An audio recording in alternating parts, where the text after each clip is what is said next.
because it was a long like video. Hmm. Yeah, there's definitely some things that should be different in this whole situation, just because like it's not that like, and I don't want to sound like I'm discounting the story, right? Because it's not what it like what I aim to do. I'm just trying to say like I need to like the story is very confusing to somebody jumping in. So the last video you made with Charlie in the title, thumbnail, everything. Hmm.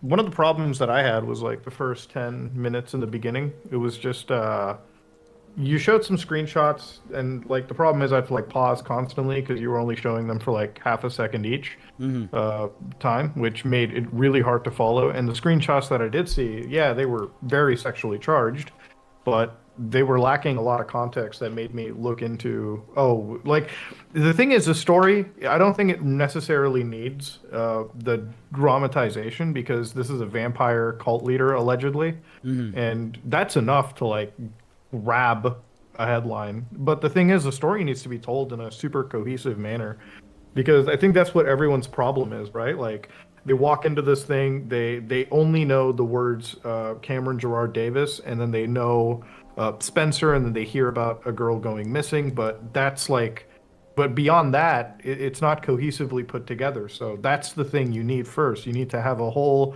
whether it be an hour-long video that details the story from the beginning, middle, and I know there's no end to this because justice hasn't been served.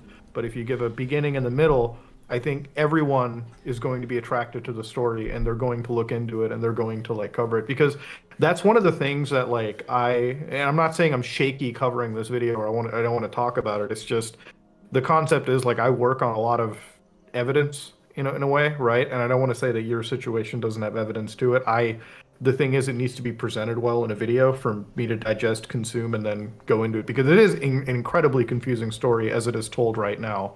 If you have a cohesive story, I don't think you need to worry about reaching out to YouTubers. They'll immediately jump in and cover it, right? And that's the most important part.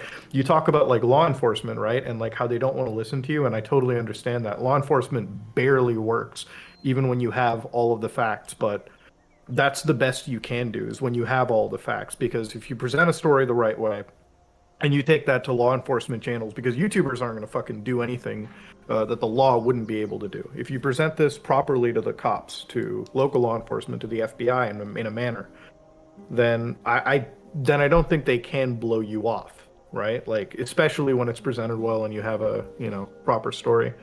I know when I'm working with financial fraud and scams, it's like going to the IRS, SEC, all these like organizations. It's tough, but when you present a case well, when you tell them exactly the beginning, middle, and a potential end of a story, then they have to be actionable. I mean, they're very compelled to be actionable, more so than they were if your story is a little haphazard in the beginning, right? That's the only real criticism I have to offer. I appreciate the feedback, man. So actually, the whole reason why I made the group chat was because I needed this feedback. Like, I needed Hmm. to know what direction to go with this because it is such a huge case, and I'm already too close to it. Like, I already know like all the details. I don't know what other people need to know, and I just assumed everyone would go to the podcast. But you're absolutely right. Yeah. And that's exactly what we're gonna be doing. Yeah. The thing with like a 5 hour video is like it's gonna be a million, it's gonna be way too difficult for anybody to digest because it's 5 hours, it's a lot to go through. Like Absolutely.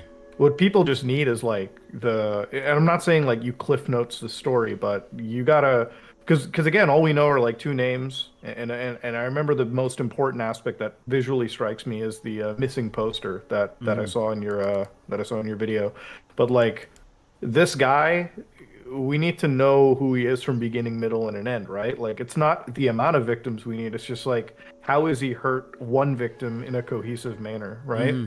Like that's the story that needs to be told, like the methodology. Like, yeah, he runs a cult, but let's explain how this cult is, what this cult is, the name of this cult, like how it spreads and hooks onto its victims and targets them.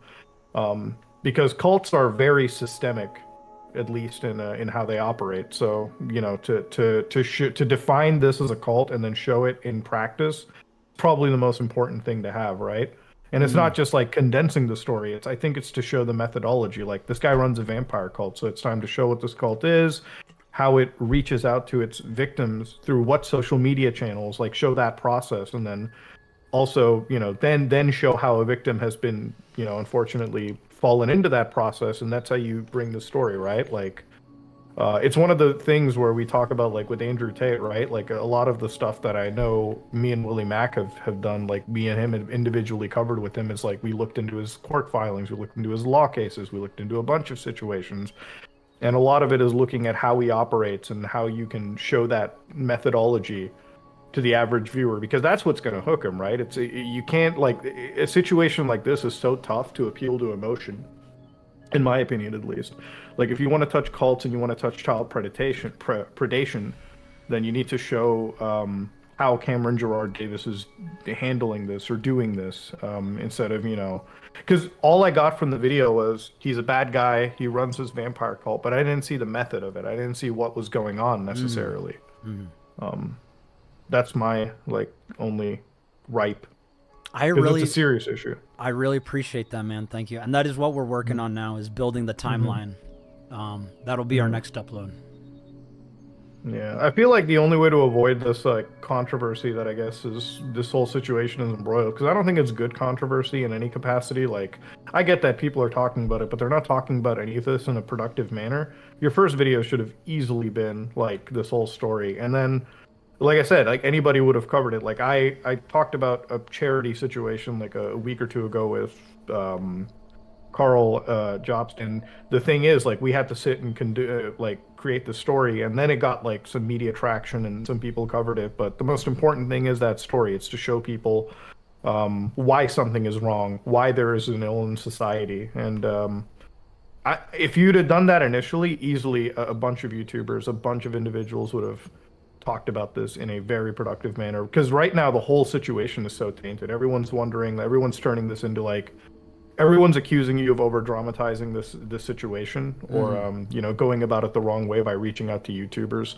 without having a solid story to start off with, or that's the real issue. Yeah, I assumed everyone was, if they wanted to know more, they would just go to the podcast, because that was to help Spencer build their own platform. But I do understand that not everyone's going to click on the podcast or watch the whole 5 hours. But thank you so much for sharing that with me. I definitely needed to hear that. Yeah, and again, it's not like the dramatization of child exploitation. When I say over dramatization, I mean, like, I'm used to making dry videos in the sense that you got the Hotline Miami aesthetic, and that works fine. But, like, for me, I'm used to super dry videos when it comes to topics like this, just because, like, I never ever want to, like when I cover a topic like child exploitation, I'm not trying to, like, add a sub story or a theme to it. I need to tell you exactly why this is bad, how it's happening, and then fucking you guys come to the conclusion that I hope to, lead you to. Absolutely.